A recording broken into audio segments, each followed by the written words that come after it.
Hello friends, my name is Muharrem Demir. I will inform you about communicative teaching style. The communicative method is all about communication. Communicative language teaching makes use of real-life situations that necessitate communication. The teacher sets up situations that students are likely to encounter in real life.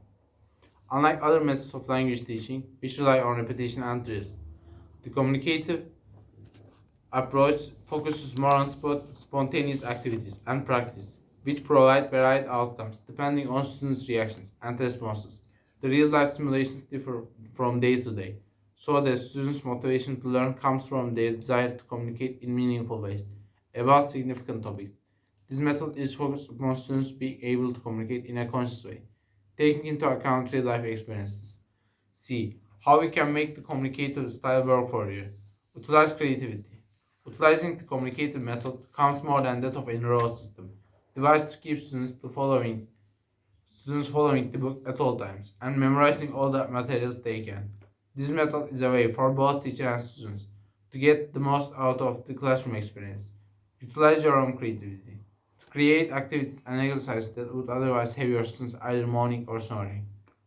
Put life into your lessons by remembering that each explanation or point needs to be followed by some kind of hands-on practice.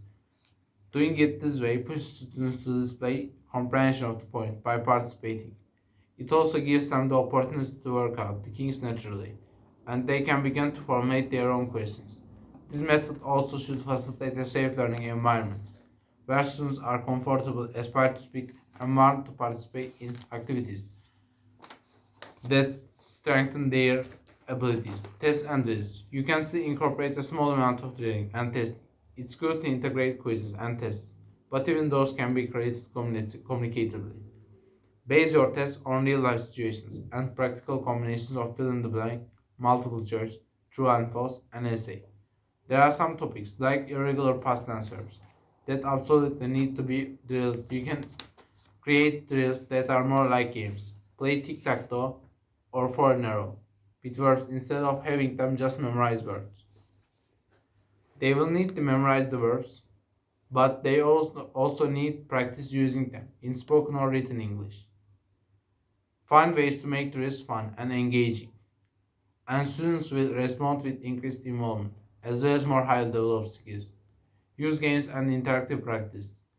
Communicative style gets teacher out of the forefront and has the students doing the real nitty-gritty work.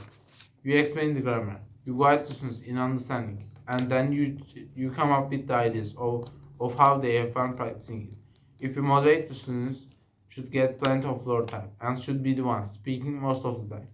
There are lots of websites out there to give you ideas about games. You can play activities. You can incorporate ways to break up lessons into activities. Think about simulating real life to have students do role plays that are guided but unscripted. Give them puzzles that take language and communication to work out. Incorporate competition and team-oriented games, as well as group and pair work. Combine students in different ways and provide variety through activities. Try new things and don't be afraid to take some risks in generating original and entertaining ways to bring language to life. Communicative method is the best way to teach language. You will find that it opens up a whole new world in which you have a lot more freedom and creativity. It will benefit your students by giving them a safe way in which to experiment and learn more in a shorter period of time. I have both taught with it and studied with it, and it provides abundant results and connections in the classroom that you just cannot achieve in any other way.